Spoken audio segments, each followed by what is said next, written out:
Victory Honda of Muncie. We're not just another car dealership, and here's why. We stand behind every car we sell and are dedicated to helping our customers save time and money. All our pre-owned cars undergo a rigorous 182-point inspection and come with a 90-day warranty to ensure that you're getting a Victory quality vehicle. Plus, you'll get 2 years of complimentary oil changes and tire rotations. We're part of a top 15 dealership group and have an enormous selection of vehicles with access to inventory at over 45 locations. You always get more for your trade and the best possible rates with us. We have an excellent relationship with hundreds of lenders. Our exclusive car dock maintenance and membership program will help you save hundreds of dollars in the process of maintaining your vehicle. Lastly, our state-of-the-art body shop and certified technicians perform high-quality repairs and paintwork on most vehicle makes and models.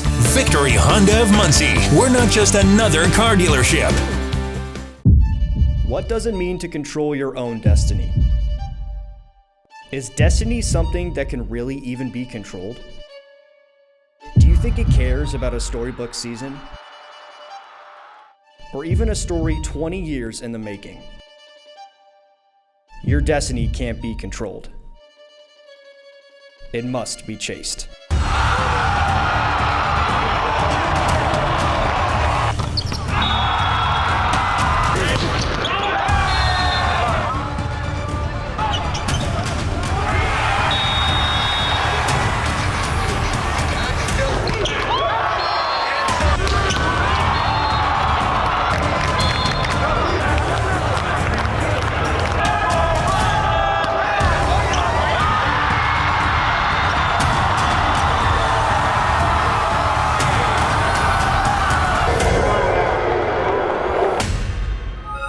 Welcome to this celebration of the historic season of Ball State men's volleyball, presented by Victory Honda of Muncie and produced by Ball State Sports Link. I'm Madison Surface. And I'm Jordan Klimes.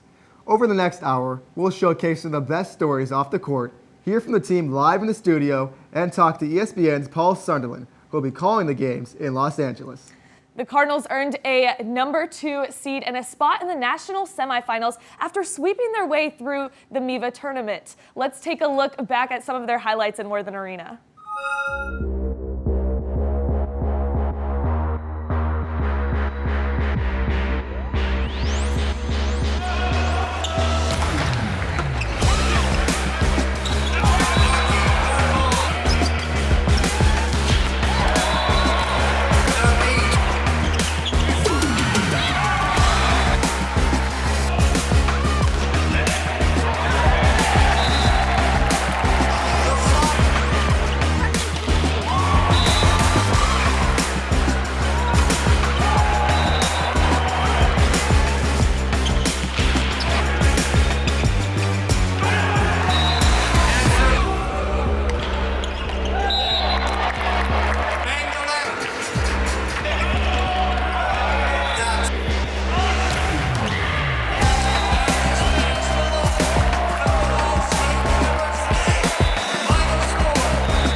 First appearance for the Cardinals in the championship since 2009.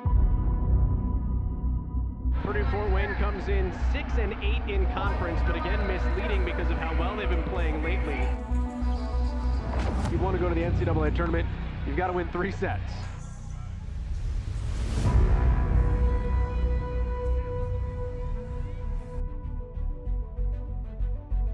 2002 was the last time that Ball State won this tournament.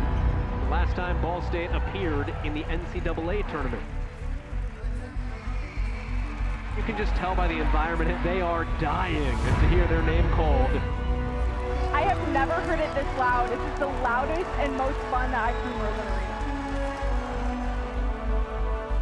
Both teams have been playing high energy volleyball, and this is all the making of a championship match.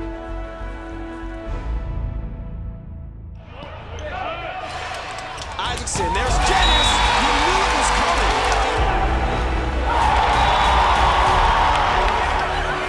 Isaacson attacking. Angelos Mendeleris, maybe the secret weapon for Ball State this season.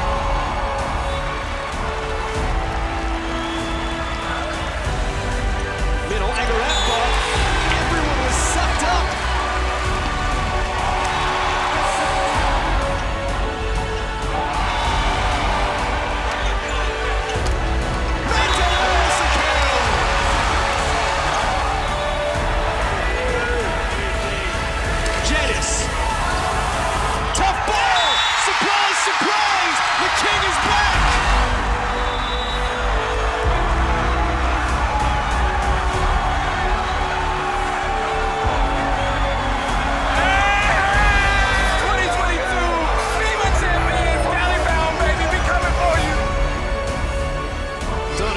Champion in his first year as the head coach for the Ball State Cardinals. Ball State victorious. They are the champions, and they're going dancing. How you feeling, bro? I feel amazing. I feel like a champion. Yes, we are a champion. We are a champion. Definitely an impressive season for the Cards and some great highlights from the creative storytellers in Sports Links. Absolutely. And first-year head coach Donan Cruz has the Cardinals flying high this season, but this isn't his first national championship run. Here's more on his journey to Muncie, Indiana.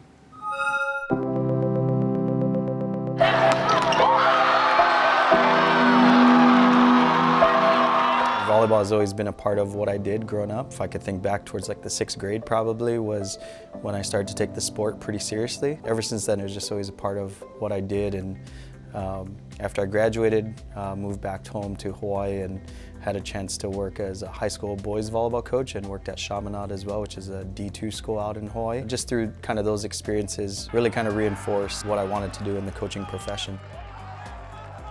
The role that I'm coming from, I had a good opportunity at what I would have thought a pretty young age as a head coach, starting off a new program. The success, I think, is a combination of recruiting and good training. We were fortunate enough to really have some good networks recruiting. I have some really good networks internationally, and that's where we found a lot of our high-end players was very talented guys out of Brazil. We had a couple Cubans, and you know, I say recruiting because it really does. You have to have the right talent in the gym. There were a lot of people that were mentors to me prior to arriving here through USA Volleyball and just through the coaching community. And I think it was a combination of good timing. You know, I felt like at Grandview where I was previously, I felt like I put the program better than when I found it. And kind of through the search process here at Ball State, you know, what draw most meaningful to me was really, this is a really big institution. It had a lot of small school feel to it. And for me, that was probably the biggest piece. It wasn't my first opportunity at going to the Division I arena in terms of men's or women's, but it was the first one where I felt like the principles and kind of the core of what the athletic department was about and what they represented was hit home with me.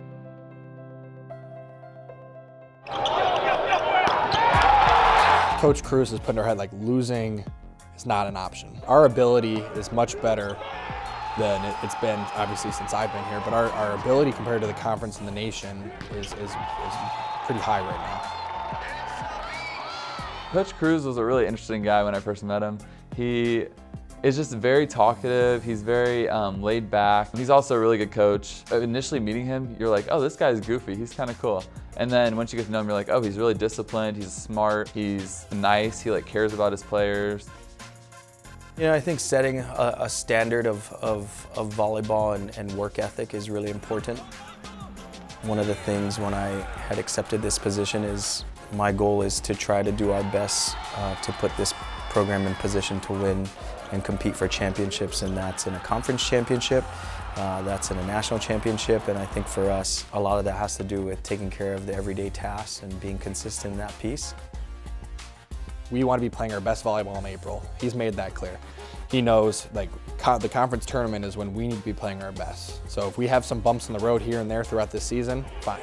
As long as we figure it out there, like we have a chance of winning this conference and going on to the national tournament. The standard of winning before, you know, the 2000s was an extremely high standard, and then me coming into this role, it's, you know, Ball State has done some good things, but the understanding is that we're much more capable than making it to a quarterfinal or a semifinal in the MIVA.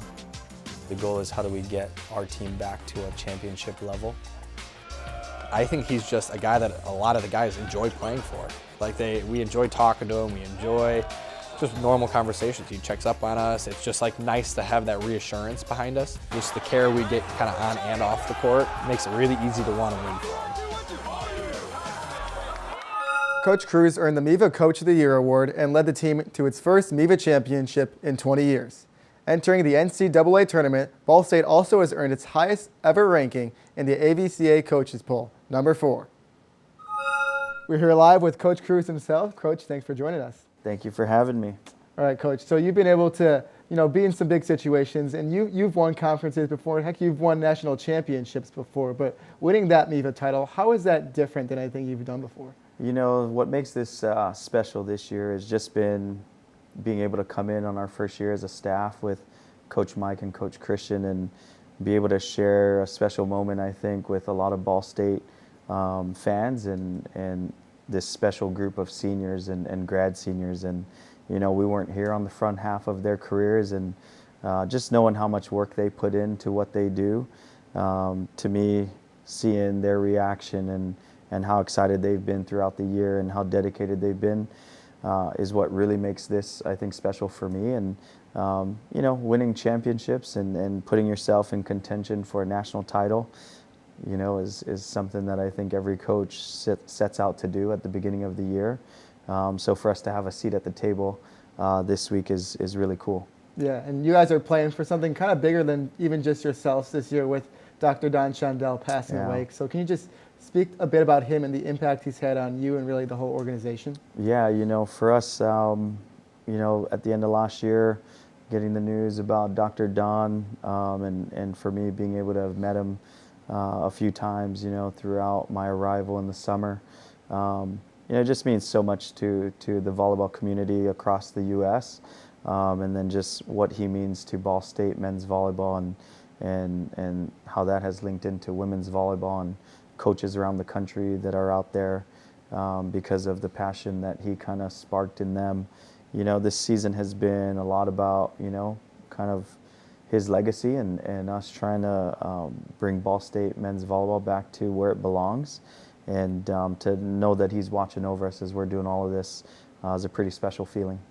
For sure, yeah, it's been awesome just to see what you guys do and how you play for Dr. Don Chandel, all the signs out there in Worthing. It's been really cool to see. Yeah, it is cool, and you know, it's a celebration of life and a legacy, and for us and this group specifically to be able to be the group that has had the opportunity to meet so much alum because of his passing and what we did in the Ohio State game back in March.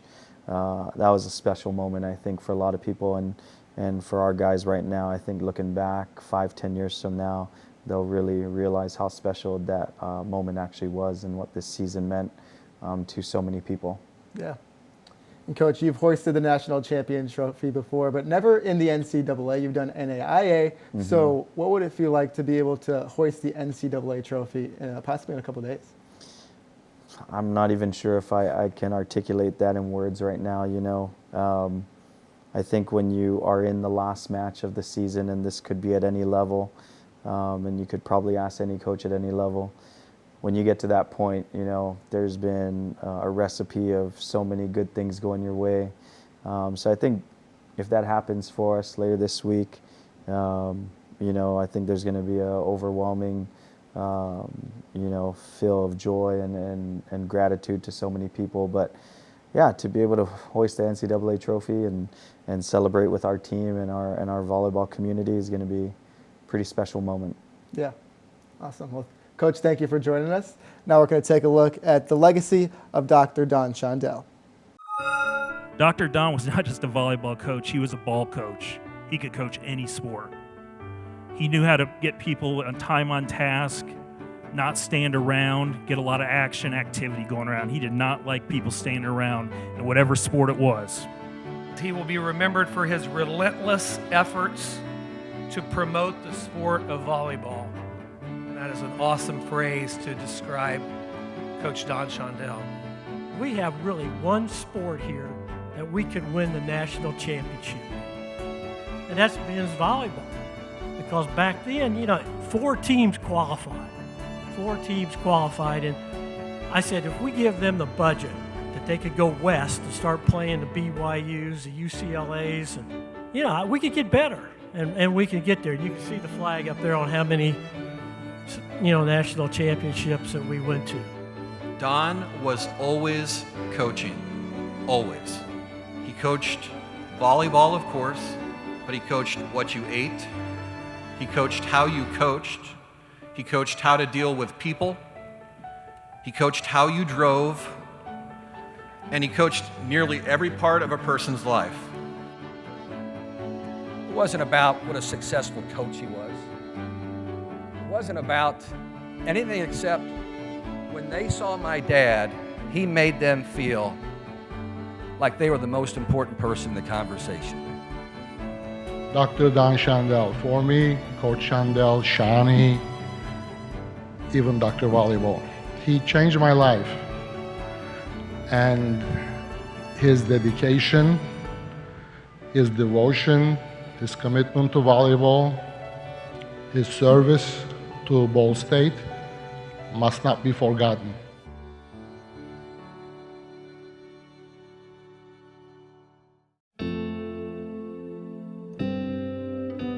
A lot of tomorrow for me is going to be about is really feeling a different magnitude of his impact that he had on the sport of volleyball and the Ball State community. And it was really neat to have met him in person. Obviously a different time than I think a lot of the people that are coming back to kind of celebrate his life and his legacy tomorrow. But I'm just fortunate that I was able to meet him in person and get to shake his hand. And we watched the volleyball match together. We were able to catch one of the women's conference matches and sat up there, and just to be able to sit there with him and his son Steve and Beth was just a unique experience, to be able to connect kind of the old with the new, regardless of how much interaction we had.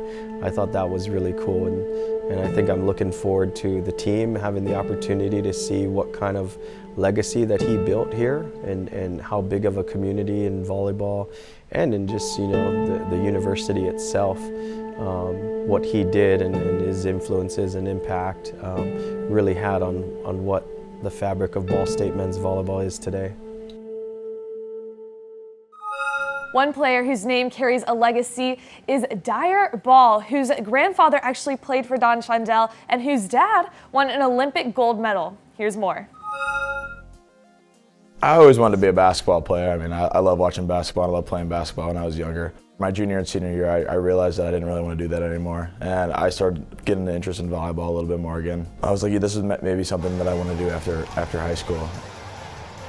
I would say around 14, Dyer played club 1 year at 14, and started noticing his jumping and started noticing his timing. And I noticed right there that he had some tendencies as a lefty kid that could be good. His junior year when he came back, he ended up playing with and I was still playing at that team, my professional team here domestically. And it was kind of for funsies, but sure enough, as a setter, I'm setting, and Dyer gets in the line, and Dyer hits a ball.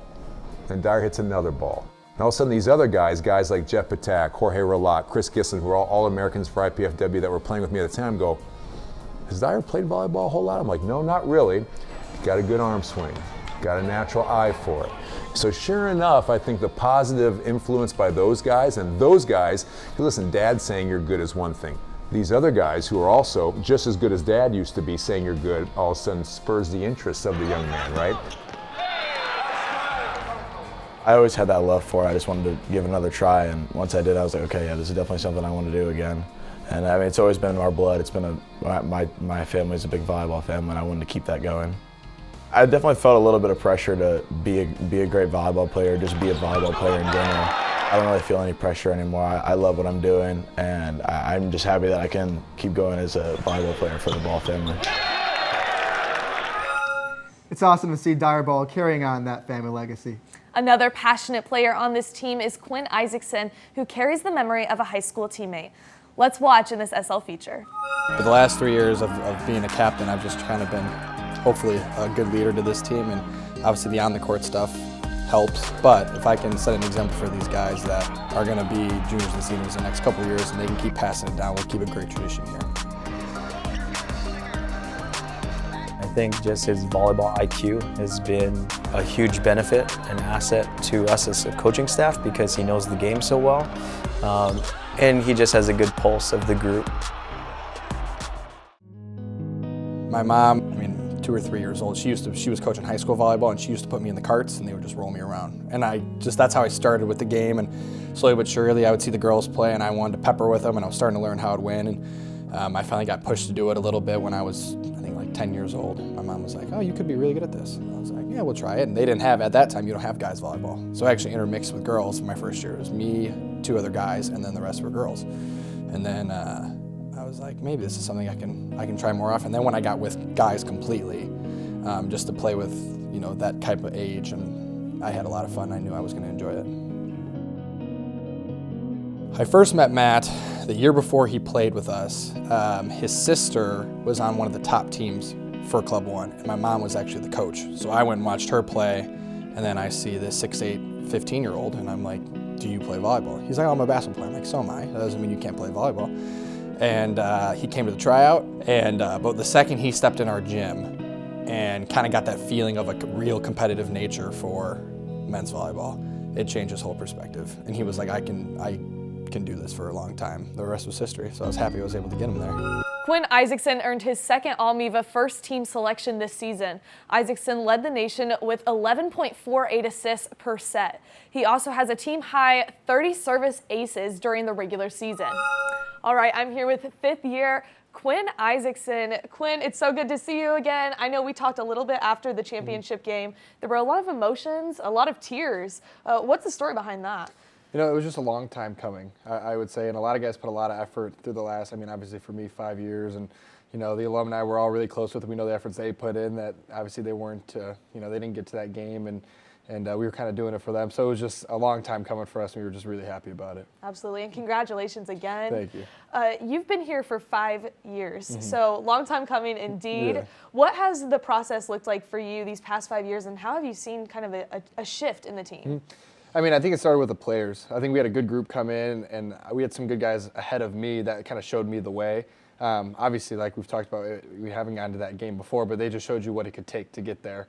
And we just needed all the pieces to, work itself out. So I think a lot of the team kind of came together. We built a family around us, and that makes it really easy to play for the guy to your left.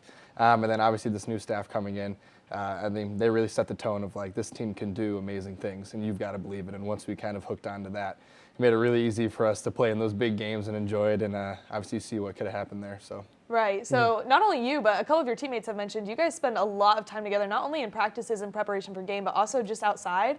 What are some things you guys like to do together? Oh, we play a lot of video games, and most of us live together. We live kind of by class, so I live with a couple of seniors and 5th year guys, and it's usually, shuttles all the way down. But a lot of video games, golf, like any other sports we can play, like sand volleyball. We have people that we know at different places, and yeah. Any activity really can go outside. Sometimes we want to go lay down and just relax. We watch all different types of TV and stuff like that. So literally anytime we can add someone to something, they do. So there's not much alone time, but you can get it if you want. But it's mainly we do a lot of stuff together, eat, all that stuff, and But I wouldn't change it for the world. I think that's how we've created this bond together. Yeah, I think you guys can definitely tell whenever you watch matches that you guys love being around each other and you have a lot of fun in any game situation. Yeah. So moving forward, looking at California, what are some steps you're taking in preparation? Yeah, I mean, we're excited, and I've kind of gotten this question a lot of like, what changes? Nothing changes. This is what's gotten us here to that point, the way we've played the game, the way we've worked as a team, and I think the way we've scouted. So it's really going to come down to that stuff. If we continue to do that and stay consistent through that time, I like our chances no matter what. There's going to be a little bit more of a crowd, but I don't know from what we've had here, I don't know if it'll be much different. Maybe a little more booze than what we're used to, but that's fine. We've had that, we've had a couple of those moments. We've been ready for that. So I think we'll be ready to go. Awesome, and congratulations, good luck out west. Thank you. We'll be rooting for you. And a player who's received a lot of your sets, Caleb Jennis, we have a great story on him from the Creative Storytellers in SportsLink. Let's take a look.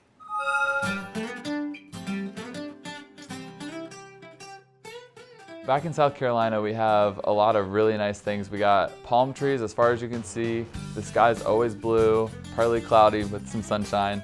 It's really nice. My hometown is very close-knit. You see people, you say hi. Everyone's just very nice and they're very caring. I had a lot of support behind me. I had my aunt and my uncle and my mom who all played in college and coached, as well as my beach friends, a bunch of like 30-year-old guys that are really fun to play with on the beach and helped me get better as a player. My first official tournament was in 4th grade with my mom and dad. It was a grass tournament in Columbia, South Carolina. We didn't win, not even close, but it was a fun time. It was a good family event. We did it every year from then on, and I loved it. There's no high school volleyball for boys in South Carolina. They're currently developing a program now after I've left.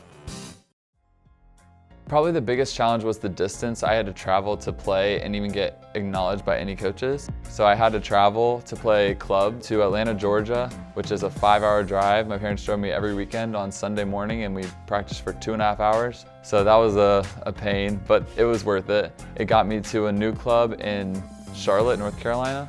It really developed me as a player and it was a fun time for me. I enjoyed doing it. I've also been able to travel a bunch of cool places. Like I went to California.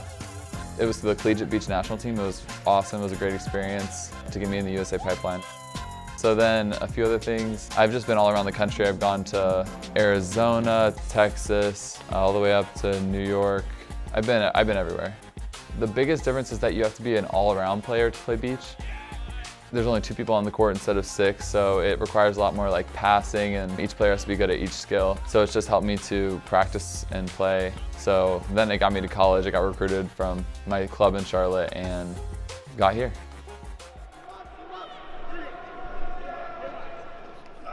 Ball state has really helped me to grow and expand outside my shell. I've gotten more comfortable, more social, just happier, honestly. And then on the court also, the transition from when I was a freshman coming in to right now is insane and unbelievable. Caleb Jennis is a high spirit, loves volleyball competitor. His passing is next level. His attacking in games, there aren't many guys who can slow him down. And his IQ of the game is pretty legit. I'm thankful for all the coaches that have helped me get there, the team, the players, the staff. It's insane. I'm really happy with where I am and I'm looking to go further. Caleb he really is a special player. In my previous role, I've coached 3 different individuals that were multi-recipients of Player of the Year awards, and Caleb is that level of a guy. I think he deserves all of the awards / the team awards that we're going to get because of him at the end of the season, because he's that next level and he'll go on to play for a long time after this. He has a different love for the sport, and I think that goes such a long way for him. He's just so even kill. He doesn't get too excited, and his lows are not too low.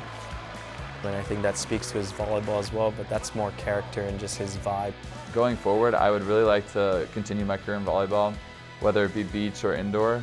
The most likely possibility is overseas because that's where you can make the best job out of it. But there's also the beach option here if I am to be successful with that. It's undecided, but I'll definitely be playing volleyball in my future. It really took his dedication to the sport to really get to where he is today, and that's not an easy task being from South Carolina where not a lot of volleyball, but he found it and he did a good job of staying involved. It's awesome. It's everything I've dreamed of. I couldn't be happier. I love Ball State. I love volleyball. I love South Carolina. I'm grateful for all the people that have helped me to get here, and I know they're supporting me, so it makes me happy that I can actually show them what I'm capable of and make them proud. Caleb Jennis earned the MIVA Player of the Year award after leading the conference with 4.69 kills per set and 5.21 points per set. Jennis also averaged a .386 attack percentage throughout the regular season. We now welcome Caleb Jennis to the show. Caleb, welcome. We're excited to have you. Hi, it's great to be here. Thanks for having me. Absolutely, absolutely. And congratulations. It's been a few days now since you've been a MIVA champion. Have you noticed anything different? Are you guys walking a little taller? Yeah, definitely walking a little taller. We've had a lot of like notification, or not notification, but like people have noticed us on Ball State's campus all over, been like, hey, great game, like how'd it go? Like that's awesome. Like we'll be watching you guys in California. It's just been awesome to see everyone like looking to us and like celebrating us and saying good job. Yeah, that game, the stadium was shaking. It was vibrating, it was so loud. Did that environment help you guys at all in that championship game? Yeah, definitely. That was one of the main reasons that we wanted to have the home court advantage. We wanted our Muncie crowd to show out. I keep saying that over and over again. Muncie crowd showing out every time, all the way up to the roof of Worthen. It was just awesome to have them there, like screaming as loud as they could and just cheering for us and being supportive with the signs and everything. To have my parents there, it was amazing. They definitely helped us out a lot. Yeah, we loved seeing your family and all the posters that all the parents made for all you guys. But you specifically, you were the Player of the Year. You led in multiple areas in that championship match. What has it been like really having to step up in that leadership position? It's just really been a dream for me. It's something I've always wanted to do, just be the leader on the court for everyone. I thought I did a really great job this year, and I'm just looking to do more.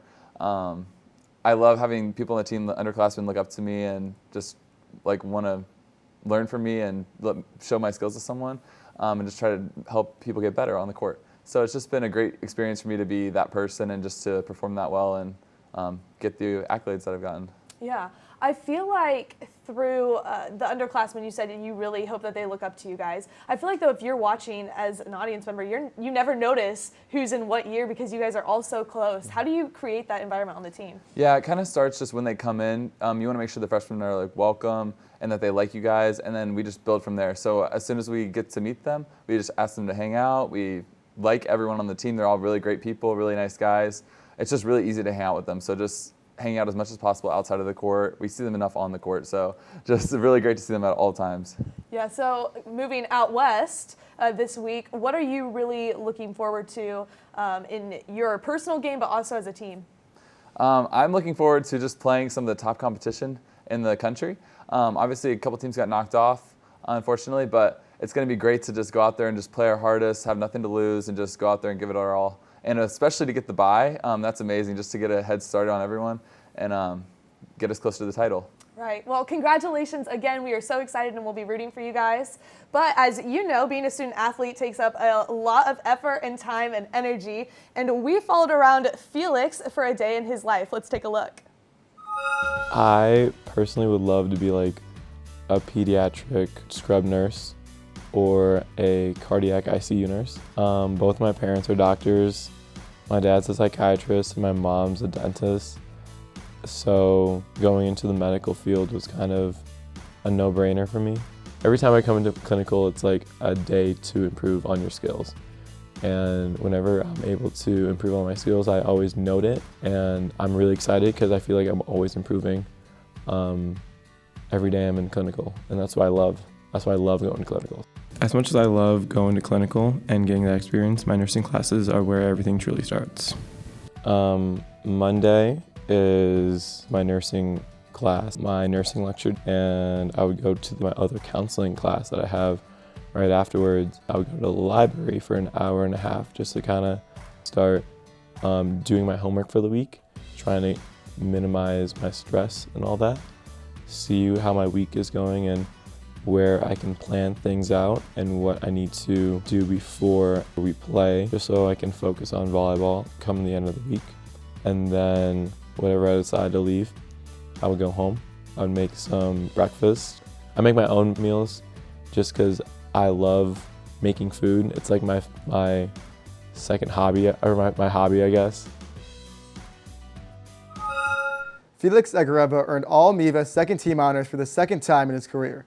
He leads the country with 1.386 blocks per set and added 14 aces and hit at a .357 attack percentage during the regular season.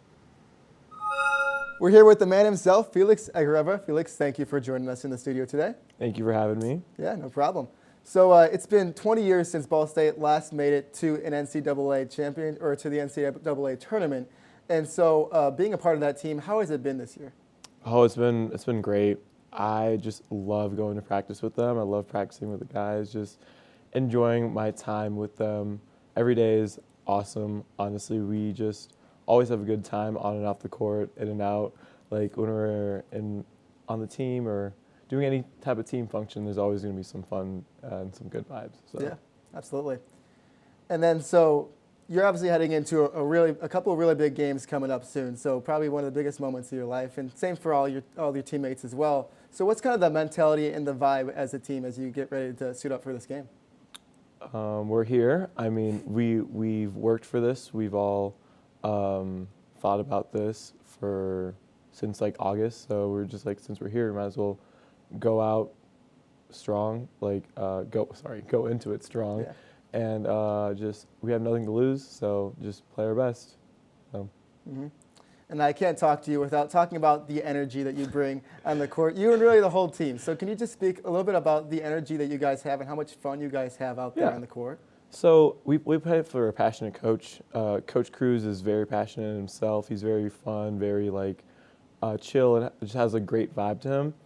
And he's very hardworking though. And he has that mentality that when we're just having fun playing our own volleyball, we play up to our standard and we make playing with each other more fun and more cohesive. He's always been preaching about like having a family type of mentality with his team, and this team's very close. So we attribute to him. But for me, I love playing the sport. I have such a passion to play. My energy just comes from within. Like whenever anybody, I feel like I get more excited when other people make great plays. I feel like I realize whenever people get blocks, I hug them and pick them up. I think that's just my thing, but it's just something that comes from within, and I love cheering and supporting my teammates whenever any of us does anything well. So. Yeah. Well, thank you for joining us here today. Good luck in Cali. And one of your teammates, one of your counterparts, Aguilos Mandelaris, he's got an interesting story coming from all the way across the pond from Greece to play now and get an all-MIVA team this year with Ball State. So let's take a look at his story coming from Greece, produced by SportsLink's Adam Duell.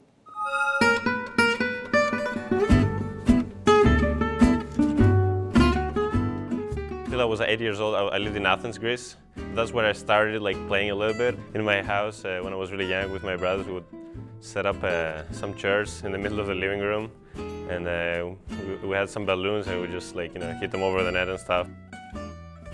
My dad, he never really pushed us to force us to do anything.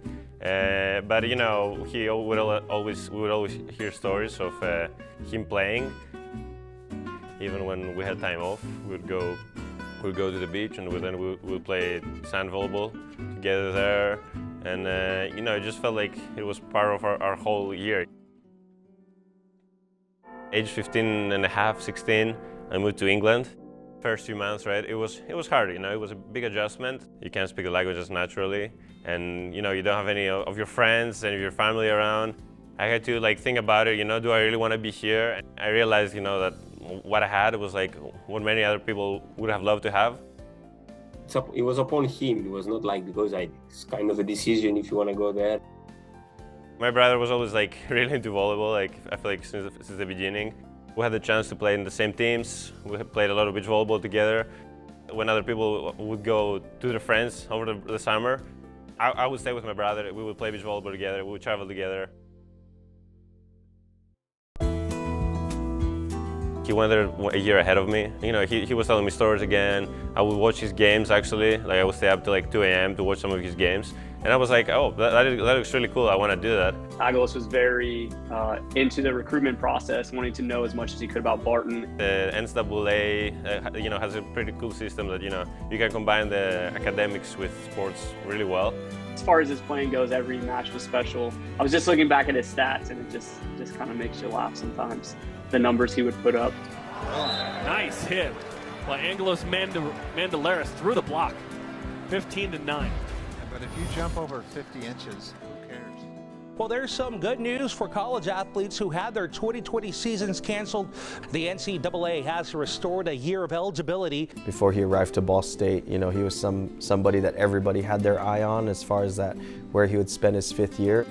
I'm here, right? I practiced for a month. I started having shoulder issues, so I got my MRI. They just had to clean something up in there. But he did mention that, sometimes the MRI does not show everything. Most probably that's not going to be the case, right? Like 90% chance it should be like what we saw in the MRI. I remember the doctor coming in and he was like, we actually had to put that anchor there. I remember I didn't even react. I was like, I knew it was going to happen, right? And, sorry.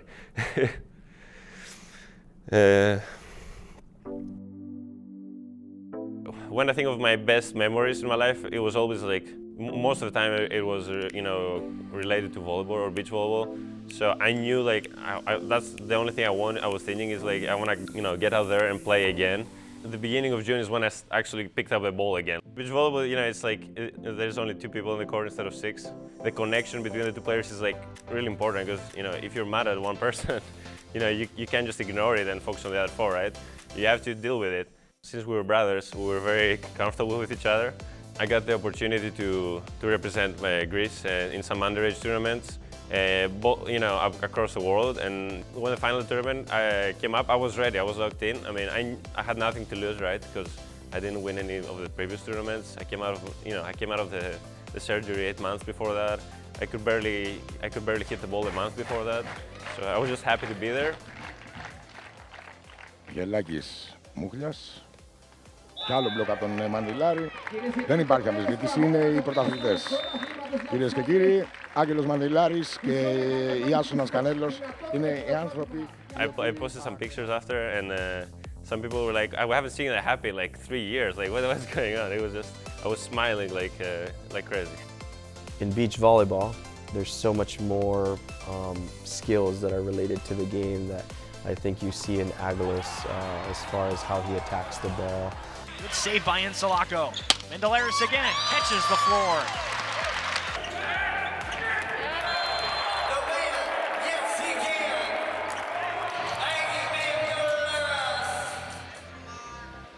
See, there's 7 kills already for Angelos. A lot of us have been waiting a long time to be in this position. Felt like as soon as we entered the court, we knew it. We wanted this year to be a special year for us. Ball State, it means a lot to me because I went through a really tough part of my life when I was here. It was exactly what I needed, I think. It was exactly what I needed to become a professional, both in the work environment and both in the court, I think.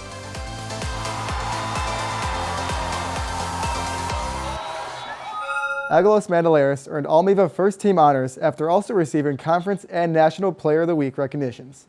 Mandelaris reigned 2nd in the MIVA with 4.94 points per set and 3rd in the conference with 4.19 kills per set. He delivered 18 service aces and hit a .337 clip during the regular season. Fan favorite Xander Pink adds to the island culture in Worthen Arena. He even had the opportunity to welcome his family to several matches this year. Here's a story from the creatives in SportsLink. All the way from Hawaii, it's Pinky Xander! We kind of all panic and hit each other to be paying attention.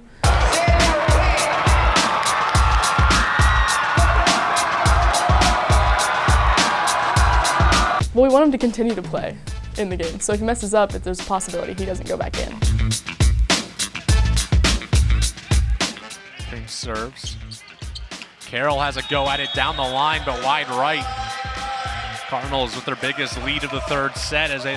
To see Taylor and my other friends at my games is something really comforting for me. to know that I have a consistent amount of my friends coming to watch my games. I have good friends like that who are going to be there for me and who are still supporting me and are going to support me for the next few years that I'm here.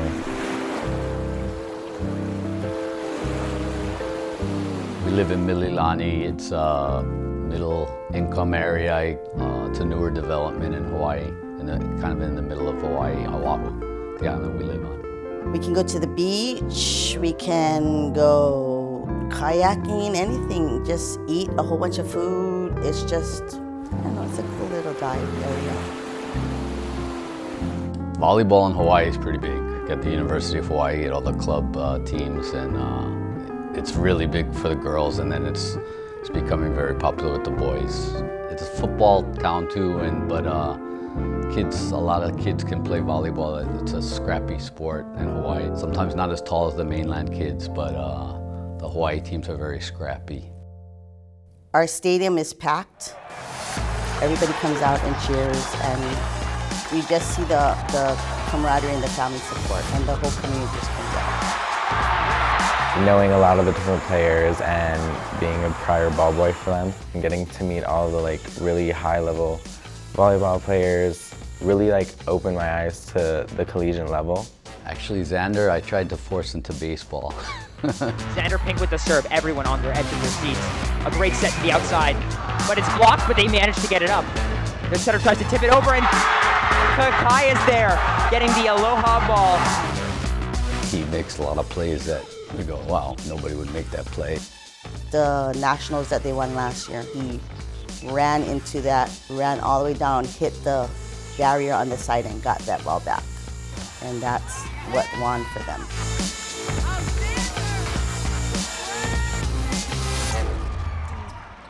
At nationals, we were playing really high-level teams, and my best friend who's coming up here next year was talking to Donan prior to me knowing about it. So he was like, I have this coach that is looking at me to go to Ball State, and he was telling me all about it, and I was like, oh, okay, that's pretty cool.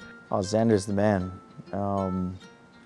Xander's club that he comes from, I had a really good network and have coached some of his teammates from before. His energy that he brought when he played, go to these club tournaments and people will really flood around these courts and these convention centers, and usually wherever Xander's playing, there's always a big crowd around.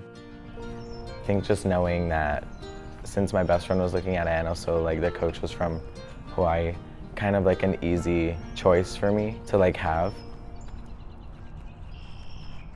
Sometimes I think he is best buddies with Felix. Xander's my little brother. I mean, he's one of my best friends. To him, I'm his big sister, and to him, he's just another one of my friends.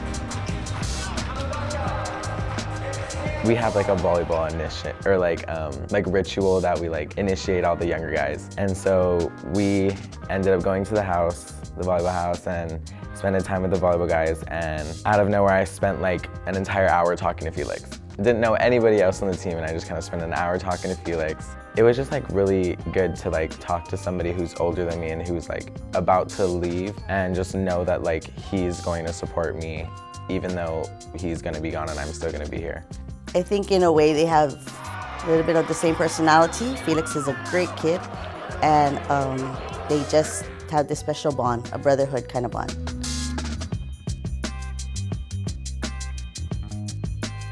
It's just like in Hawaii, he has all friends all over the place, and he just tells his friends come out and see him, and he's just, he gets that from his mom.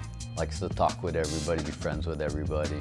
He makes friends very easily, and just his personality, I think, brings people out. And it makes the crowd go crazy.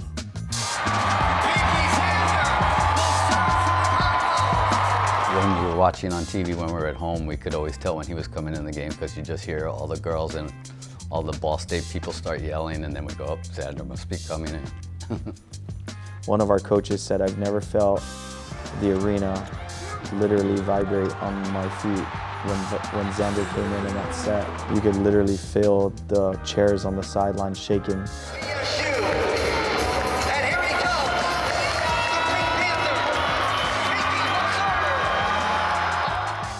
Oh, we sit right behind the serving line. So on our side, right behind the serving line, so we can talk to him whenever we want. We'll just kind of look at him and then we'll start laughing. Or him and Felix will do something, or someone will do something stupid. And then we all just start laughing and he'll look at us and then we'll make eye contact and then we'll all start laughing again.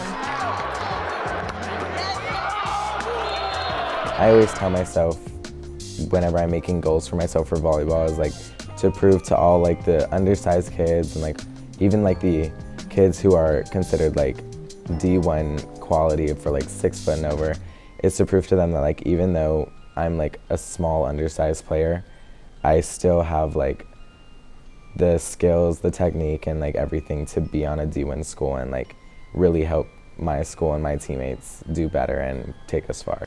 He plays a position that, you know, I think height is not a huge component to how you approach the skill of executing. He's scrappy. He sacrifices his body like no other. He can dive for those balls, and he's good at what he does. I mean, not from a mom's point, but he's good at what he does. And a lot of people tell me that, so. I don't think at any point he was thinking he was going to be 6'5" in his life, but you know, for him to come in and be able to maximize his potential given his height is something pretty cool to watch.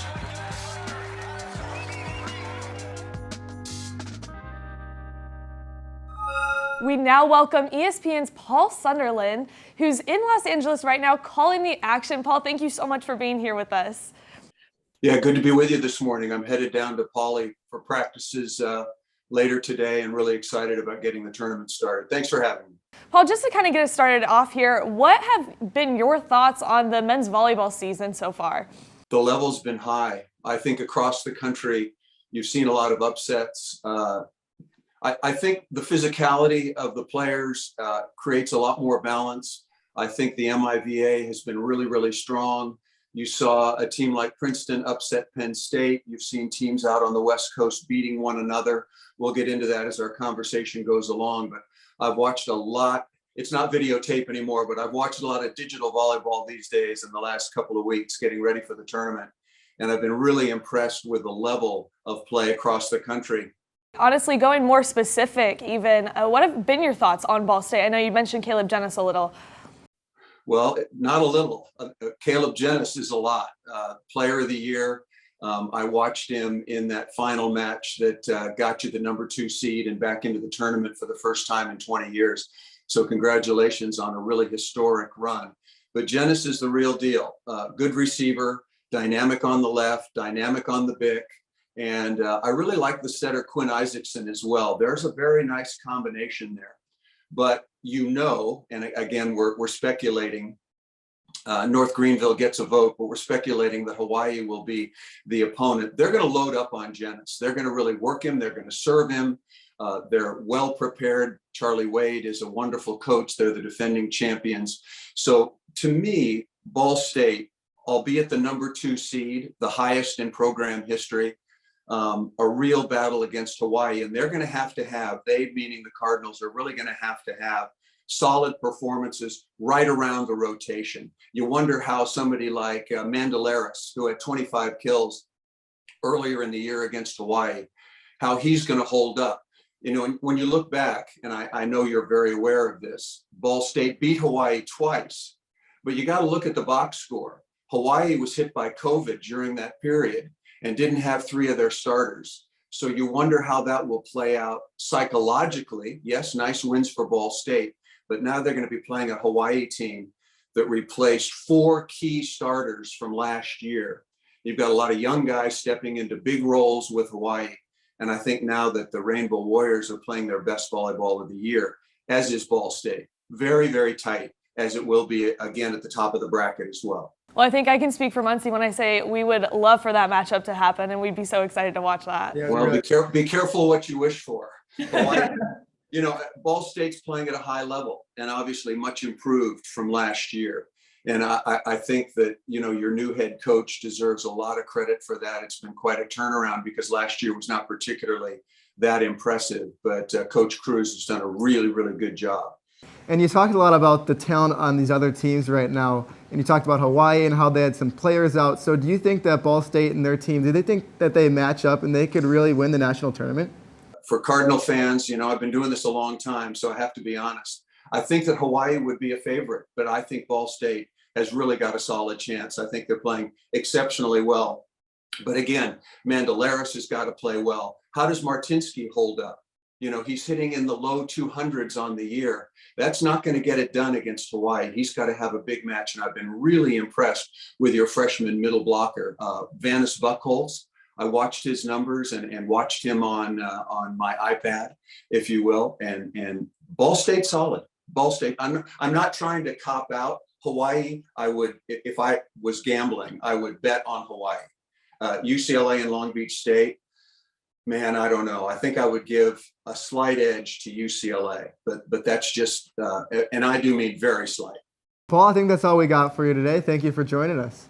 Thanks for having me. I hope everybody enjoys the tournament. And once again, congratulations to everybody in Muncie and Ball State and all the Cardinals fans. They've had a wonderful season, and they're going to be right in the mix, but they're going to have to play at a really high level. Before the team left for LA, we had a chance to join the team and Quinn Isaacson at practice, miking him up for some fun.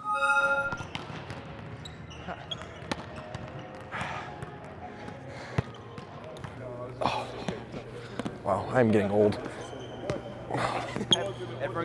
Also, mic'd up people, I apologize for dire ball. Oh, we had this debate yesterday. Out of these three, you gotta choose one to get rid of. Ready? We said burrito bowls, burritos, and tacos. You get burritos? That's been the ongoing answer. I love a good breakfast burrito though. Oh, hamstrings are not gonna have a day today. Yeah, no, they're not gonna have a day today. No, launch is the slow part. Hopefully no stutter drills today. Hopefully no stutter drills. Oh! Ugh. Oh. What? Sam, you underhand serves. And your serves almost hit the jumbotron every time you serve. You say that, that's not even true. You know, it is true. If you go back, they have to move it up a little bit before you serve. Hopefully over the net this time though. 1-1-1, back. Oh! Dude, Neuer. Start swiping my card. I gotta get snacks or something. Oh yeah. Arm feels good, just so you know. Hi here. Me. Hey-o. I think the coaches purposely matched. Look at Donan and Coach Mike. They probably text each other like, hey, that's where the warm-up. No. Oh, Bryce, do something, please. Thanks. Yes. I also told Coach Mike he can't be mean to me today. So he's mic'd up. And then he responded with, I don't care. Yeah, let's do it. Down. Hey, Coach. Coach, why didn't you match him with the other two? What? You're not matching with the other two. What's up with that? What are they wearing? They're wearing the warm-ups. They wore the same thing the other day. Oh, so they didn't wash it. Yeah, I respect that. We're giving that sideline. Oh, bad toss. But I know I'm going to be gassed in the next like 30 minutes, so I really should, but life's short. Ball you 1-2. Ball you. Thank you for spending your time reflecting on a historic men's volleyball season with us. And thanks to the team and Paul Sunderland for stopping by and talking to us before the important match on Thursday. You can watch the Ball State Cardinals in the national semifinal on Thursday. The national championship is on Saturday. And to go all access across the entire NCAA tournament and to stay up to date on all things Ball State men's volleyball, make sure to follow at BSU SportsLink. This has been a Ball State men's volleyball NCAA special produced by Ball State SportsLink and presented by Victory Honda of Muncie. Thank you for watching, and chirp chirp.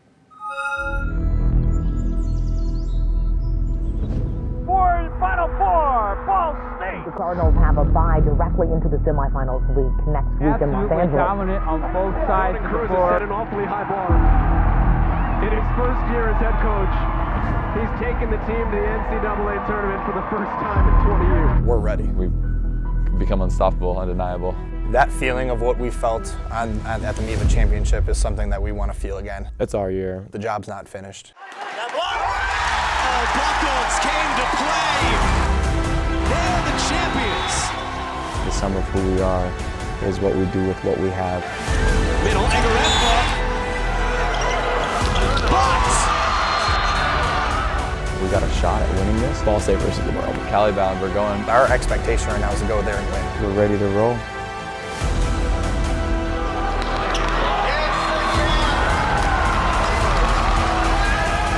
Ball State sweeps the #1 team in the country. We want to go get the natty. Our team's ready to go.